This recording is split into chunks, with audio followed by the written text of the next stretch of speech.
صاحب آپ سے پہلے بھی یہ سوال کیا تھا کہ اللہ تعالیٰ نے قرب قیامت کے لیے حضرت عیسیٰ کو کیوں منتخب کیا، اس کی کیا حکمت ہے؟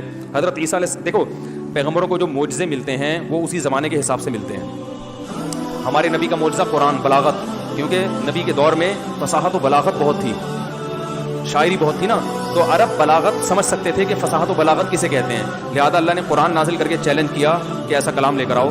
تو چیلنج یہ تھا کہ انہوں نے تو کسی مدرسے میں ایک دن بھی نہیں پڑھا اور یہ تم سے بھی زیادہ بلیغ کلام پیش کر رہے ہیں.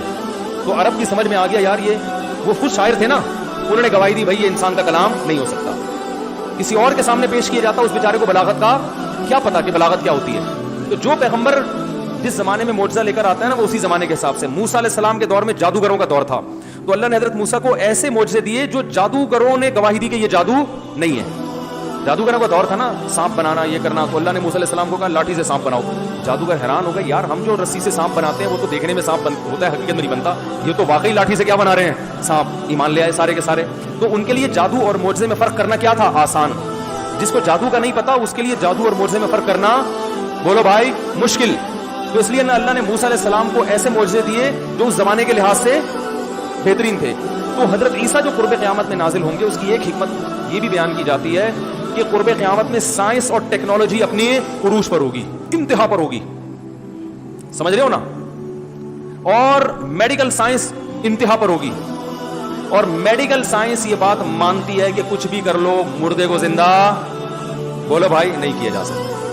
لہذا حضرت عیسیٰ علیہ السلام جب مردے کو زندہ کریں گے نا، کیونکہ ان کو تو یہ معجزہ ہے، قم باذن اللہ، وہ 6 مہینے سے مردہ برف خانے میں پڑا ہوا ہے، اسے کہہ دیا قم باذن اللہ، وہ زندہ ہو کے کھڑا ہو گیا.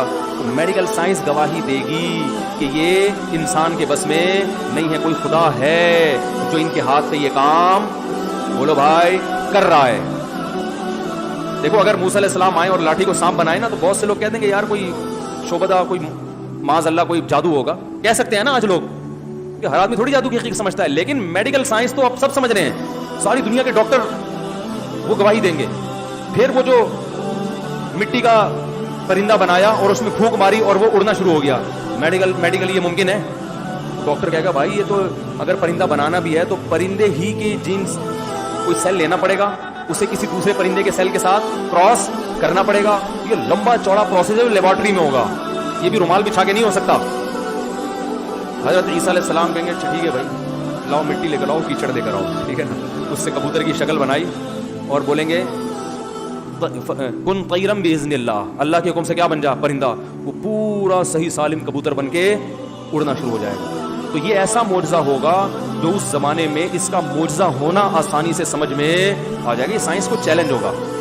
سمجھتے ہو کہ نہیں سمجھتے ہو؟ جو پیدائشی نابینا ہوتا ہے نا، میڈیکل سائنس کہتی ہے اس کی آنکھیں بولو نہیں آ سکتی، ممکن نہیں.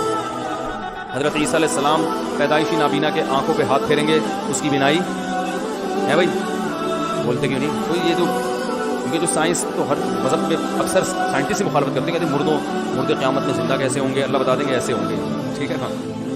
سائنس تو یہ کہتے ہیں نا مردے کیسے زندہ ہوں گے، بھائی اللہ بتا دیں گے ایسے ہوں گے. عیسیٰ علیہ السلام کو کہیں گے ذرا 2-4 مردے زندہ کر کے دکھاؤ، پھر وہ مردہ زندہ ہو کے بتائے گا ابھی میرے اوپر گزری کیا ہے، ٹھیک ہے نا. تو لوگ انسان کے بچے بنیں گے اس کو. تو ایک یہ بھی حکمت معلوم ہوتی ہے. اور ایک بڑی حکمت یہ ہے کہ آخری جنگ جو مسلمانوں کی سب سے بڑی جنگ ہوگی وہ یہودیوں کے ساتھ ہوگی. کس کے ساتھ ہوگی؟ یہودی. تو اور حضرت عیسیٰ کے سب سے بڑے دشمن کون ہیں؟ یہودی، جن کا یہ دعویٰ ہے کہ ہم نے حضرت عیسیٰ کو قتل کیا تھا. تو اللہ یہودیوں میں جو اسلام قبول نہیں کریں گے انہیں حضرت عیسیٰ کے ذریعے مار پڑوائیں گے، حضرت عیسیٰ کے ذریعے، تاکہ انہوں نے حضرت عیسیٰ کے ساتھ جو ظلم کرنے کی کوشش کی تھی اس ظلم کا حضرت عیسیٰ ہی کے ہاتھوں ان سے انتقام لیا جا سکے. سمجھتے ہو؟ اور تیسرا مسئلہ، تیسرا اس لیے کہ ہمارے ہاں جو لبرل لوگ ہیں جو کہتے ہیں حضرت عیسیٰ آسمانوں پہ زندہ نہیں ہے، جو جغامدی صاحب جیسے لوگ، اللہ ان کے بارے میں بھی بتا دے گا. حضرت عیسیٰ جب نازل ہوں گے نا تو وہ بھی بتا دیں گے کہ دین مولویوں سے سیکھا کرو، پروفیسروں سے بولو بھائی نہیں. جب وہ آئیں گے نا قرب قیامت میں تو خود بتا دیں گے دیکھو میں آسمانوں پہ زندہ تھا اور غامدی صاحب کے جتنے کلپ تھے وہ سارے کیا ہو گئے؟ جھوٹے ہو گئے. تو اب میں جب دنیا سے جاؤں گا تو آئندہ خیال کرنا بیانات علماء کے سننے ہیں، لبرل ٹائپ کے پروفیسروں کے بولو نہیں سن. یہ بھی ایک وجہ حضرت عیسیٰ علیہ السلام کو واپس لانے کی. اس کا تعلق اگر تقدیر سے ہے، محنت سے نہیں ہے. تو ہم نے دیکھا کہ اکثر لوگ زیادہ محنت پھر بعد میں بتائیں گے، بہت لمبے لمبے سوالات کے جواب کا بھی ٹائم نہیں. ایک مثال دی جاتی ہے کہ ایک مچھلی سارے تالاب کو گندا کرتی ہے، اس طرح اگر چند مولوی خراب ہوں گے تو سارے اس کی وجہ سے بدنام ہوں گے. بالکل صحیح ہے. لوگ کیا کرتے ہیں، ایک دو مولوانا کو غلط دیکھا تو سارے مولویوں کو برا بھلا کہنا شروع کر دیا. ایسا تھوڑی ہے بھائی. ہر فیلڈ میں اچھے بھی ہوتے ہیں برے بھی ہوتے ہیں, اور میں آپ کو پوری ایمانداری سے کہوں مولویوں کی فیلڈ میں اچھے زیادہ ہیں برے کم ہیں. آپ کو اصل میں کیونکہ آپ مولویوں سے کے ساتھ, ہمارے تو زیادہ تر مولوی تو مدرسوں میں بند ہوتے ہیں بیچارے, عوام سے ان کا لنک ہی نہیں ہوتا, تو جن کا لنک ہوتا ہے وہ ان کو دیکھ رہے ہوتے ہیں آپ, صحیح ہے نا. تو ہم تو علماء کے ساتھ اٹھے بیٹھے ہیں, اللہ کا شکر ہے ہم نے تو زیادہ تر کو کیا دیکھا ہے, اچھا ہی دیکھا ہے, سخی دیکھا ہے, گناہوں سے خامیاں ہر ایک میں ہوتی ہیں, پورا صحیح دنیا میں کوئی بھی نہیں ہوتا, لیکن خیر الحمدللہ غالب ہے. کبھی بیٹھو, آؤ مدرسوں میں جا کے اندر بیٹھو, پتہ چلے گا 20-20 سال سے کتابیں پڑھا رہے ہیں تھوڑی تھوڑی تنخواہوں میں, اتنی تھوڑی تھوڑی تنخواہوں میں, اتنے اتنے گھنٹے. یہ قاریوں کو دیکھ لو, تھوڑی تھوڑی تنخواہوں میں 12-12 گھنٹے بچوں کو بیٹھ کے پڑھا رہے ہوتے ہیں, یہ بڑی محنتیں ہیں.